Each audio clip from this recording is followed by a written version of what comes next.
வணக்கம். இது சுட்டுவிரல் செய்திகள். தனியார் நிதி நிறுவனத்தில் பெருந்தொகை நகைகள் திருட்டு, இருவர் கைது. தலைமன்னாரிலிருந்து தனுஷ்கோடியை நீந்தி கடக்க முயன்ற முதியவர் நடுக்கடலில் உயிரிழப்பு. போதைப் பொருட்களுடன் மாநகர சபையின் முன்னாள் கணக்காளர் கைது. இலங்கை தமிழரசு கட்சிக்குள் முரண்பாடு, மத்திய குழு கூட்டம் திடீரென ஒத்திவைப்பு. வவுனியா கடவுச்சீட்டு அலுவலகத்தில் அதிகரிக்கும் லஞ்சம், போலீசார் முடந்தை. படகில் குழந்தை பிரசவித்த சம்பவம், வெளியான அறிக்கை. அமெரிக்க படைத்தளம் மீது சரமாரியாக தாக்குதல். இரத்தினபுரி கலவானை பகுதியில் உள்ள தனியார் நிதி நிறுவனம் ஒன்றை உடைத்து பெருந்தொகை தங்க நகைகளை திருடிய குற்றச்சாட்டில் சந்தேக நபர் இருவர் கைது செய்யப்பட்டுள்ளனர். குறித்த தனியார் நிதி நிறுவனத்தின் விற்பனை அதிகாரியும் தங்கப் பொருட்கள் திணைக்களத்திற்கு பொறுப்பான அதிகாரியுமே நேற்று கைது செய்யப்பட்டுள்ளனர். சந்தேக நபர்கள் கலவானை பிரதேசத்தினைச் சேர்ந்த 26 மற்றும் 33 வயதுக்கு உட்பட்டவர்கள் என காவல்துறையினர் தெரிவித்துள்ளனர். பல லட்சம் ரூபாய் பெறுமதியான மோதிரங்கள், வளையல்கள், காதணிகள், பதக்கங்கள் உள்ளிட்ட 3 கிலோ 770 கிராம் தங்கப் பொருட்கள் காணாமல் போயுள்ளதாக நிதி நிறுவனத்தின் முகாமையாளர் களவானை காவல் நிலையத்தில் முறைப்பாடு செய்துள்ளார். முறைப்பாட்டின் அடிப்படையில் விசாரணைகள் ஆரம்பிக்கப்பட்டுள்ளமை குறிப்பிடத்தக்கது. தலைமன்னார் முதல் தனுஷ்கோடி அரிச்சல்முனை வரை தொடர் ஓட்ட முறையில் நீந்தி கடக்க முயன்ற பெங்களூரைச் சேர்ந்த முதியவர் நடுக்கடலில் நெஞ்சுவலி காரணமாக உயிரிழந்துள்ளார். இலங்கையின் தலைமன்னார் முதல் தனுஷ்கோடி வரையுள்ள 30 கிலோமீட்டர் தூரம் பாக் ஜலசந்தி கடல் பகுதியை சமீப காலமாக வெளியூர் மற்றும் வெளி மாநிலங்களைச் சேர்ந்த பல நீச்சல் வீரர்கள் நீந்தி கடந்து சாதனை படைத்து வருகின்றனர். இந்நிலையில் தலைமன்னார் முதல் தனுஷ்கோடி அரிச்சல்முனை வரை நீந்தி கடப்பதற்கு இந்திய இலங்கை இருநாட்டு அரசிடம் உரிய அனுமதி பெற்று நேற்று 31 பேர் கொண்ட குழு ராமேஸ்வரத்திலிருந்து படகு மூலம் புறப்பட்டு தலைமன்னார் சென்றடைந்தனர். அங்கிருந்து இன்று அதிகாலை சுமார் 12:10 மணி அளவில் கடலில் குதித்து தொடர் ஓட்ட முறையில் நீந்த தொடங்கினர். அப்போது சரியாக 3 மணி அளவில் தொடர் ஓட்ட நீந்துதலின் 3வது இடத்தில் இருந்த பெங்களூரைச் சேர்ந்த கோபால் ராவ் என்பவருக்கு திடீரென நடுக்கடலில் நெஞ்சுவலி ஏற்பட்டது. இதனையடுத்து அவரை பரிசோதித்த மருத்துவ குழு நெஞ்சுவலி காரணமாக கோபால் ராவ் உயிரிழந்துள்ளதாக உறுதிப்படுத்தினர். தொடர்ந்து கோபால் ராவின் உடலை தனுஷ்கோடி பாலம் கடத்தொழில் துறைமுகத்திற்கு எடுத்து வந்த பின்னர் உடல்கூற்று ஆய்வுக்காக ராமேஸ்வரம் அரசு மருத்துவமனையில் அனுமதித்தனர். உடன் வந்த நபர் ஒருவர் உயிரிழந்ததால் 30 பேரும் மன்னார் முதல் தனுஷ்கோடி அரிச்சல்முனை வரை நீந்தி கடந்து சாதனை படைக்கும் நிகழ்வை கைவிட்டனர்.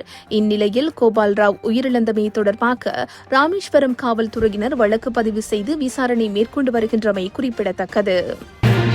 ஐஸ் போதைப் பொருள் 140 மில்லிகிராம் கேரள கஞ்சா, 4 கிராமும் 540 மில்லிகிராமும் தம்வசம் வைத்திருந்த குற்றச்சாட்டின் அடிப்படையில் கல்முனை மாநகர சபையின் முன்னாள் கணக்காளராக பணியாற்றிய 39 வயதுடைய சந்தேக நபர் பெரிய நீலாவணை போலீசாரினால் கைது செய்யப்பட்டுள்ளார். நீண்ட காலமாக போதைப்பொருள் விநியோகம் மற்றும் பயன்பாட்டில் ஈடுபட்ட குற்றச்சாட்டின் அடிப்படையில் கைதான சந்தேக நபரை நீதிமன்றத்தில் சட்ட நடவடிக்கைக்காக ஆஜர்படுத்த பெரிய நீலாவணை போலீசார் நடவடிக்கை எடுத்துள்ளனர். அண்மையில் ஐஸ் மற்றும் கஞ்சா போதைப் பொருளுடன் மருதமுனை நகரை அண்டிய பகுதியில் கைதான சந்தேக நபர் ஒருவரின் வாக்குமூலத்தை அடிப்படையாக கொண்டு பெரிய நீலாவணை போலீசார் துரித விசாரணை நடவடிக்கைகளை முன்னெடுத்திருந்தனர். அத்துடன் குறித்த சந்தேக நபர் தொடர்பிலான மேலதிக விசாரணைகளை பெரிய நீலாவணை போலீஸ் நிலைய பொறுப்பதிகாரி போலீஸ் பரிசோதகர் JSK வீரசிங்க வழிநடத்தலில் போலீசார் விசாரணைகளை முன்னெடுத்துள்ளனர்.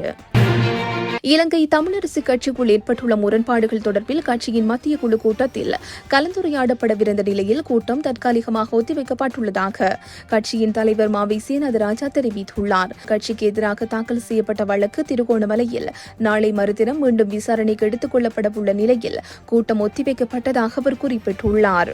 இலங்கை தமிழரசு கட்சியின் மத்திய குழு கூட்டம் நாளை இடம்பெறவிருந்தது. இந்நிலையில் தமிழரசு கட்சிக்கு எதிராக தாக்கல் செய்யப்பட்ட வழக்கு திருகோணமலையில் நாளை தினம் மீண்டும் விசாரணைக்கு எடுத்துக் கொள்ளப்பட உள்ளதனால் கட்சி உறுப்பினர்கள் அங்கு செல்ல உள்ளதாகவும் இதனால் கூட்டத்தை நடத்த முடியாத நிலை ஏற்பட்டுள்ளதாகவும் அவர் கூறினார். இதனால் தமிழரசு கட்சியின் மத்திய குழு கூட்டத்தை அடுத்த வாரம் நடத்த திட்டமிட்டுள்ளதாக அவர் தெரிவித்துள்ளார். இதன்போது ஜனாதிபதி தேர்தலில் தமிழர் தரப்பில் பொது வேட்பாளர் ஒருவர் நிறுத்தப்படுவது உள்ளிட்ட பல விடயங்கள் குறித்து கலந்துரையாடப்படும் என மாவை சேனாதிராஜா தெரிவித்துள்ளார்.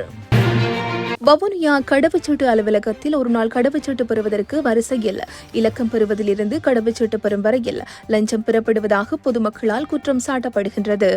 வவுனியா குடியகழ்வு குடிவரவு திணைக்களத்தில் கடவுச்சீட்டு பெறுவதற்காக மட்டக்களப்பு, அம்பாறை, திருகோணமலை, வடமாகாணத்தின் அனைத்து மாவட்டங்கள் மற்றும் மதவாச்சி போன்ற பிரதேசங்களில் இருந்து மக்கள் தினமும் அதிக அளவில் வருகை தருகின்றனர். ஒருநாள் கடவுச்சீட்டு மற்றும் சாதாரண கடவுச்சீட்டை பெறுவதற்காக வரும் மக்கள் அதிகாலையிலேயே இரு வரிசையில் காத்திருக்க வேண்டும். காத்திருப்போருக்கு காலை 6 மணி அளவில் கடவுச்சீட்டு அலுவலகத்தால் இலக்கம் வழங்கப்பட்டு கடவுச்சீட்டு பெற வருவோர் உள்வாங்கப்படுவது வழக்கமாக உள்ளது. இதன்போது வரிசையில் இரவு பகலாக பலரும் காத்திருக்கும் நிலையில் ரவுடிகள் போன்று செயற்படும் சிலர் ஒருவருக்கு தலா 5000 ரூபாவுக்கும் அதிகமான பணத்தினை பெற்று வரிசையில் காத்திருக்காமலேயே இலக்கங்களை வழங்குவதாக தெரிவிக்கப்படுகின்றது. இதற்கு கடவுச்சீட்டு அலுவலக காவலாளிகள் உட்பட அதிகாரிகள் வரை உடந்தையாக செயற்படுவதாகவும் போலீசாரும் அவர்களுக்கு உடந்தையாக உள்ளதாகவும் கடவுச்சீட்டை பெற வரும் பொதுமக்கள் தெரிவிக்கின்றனர்.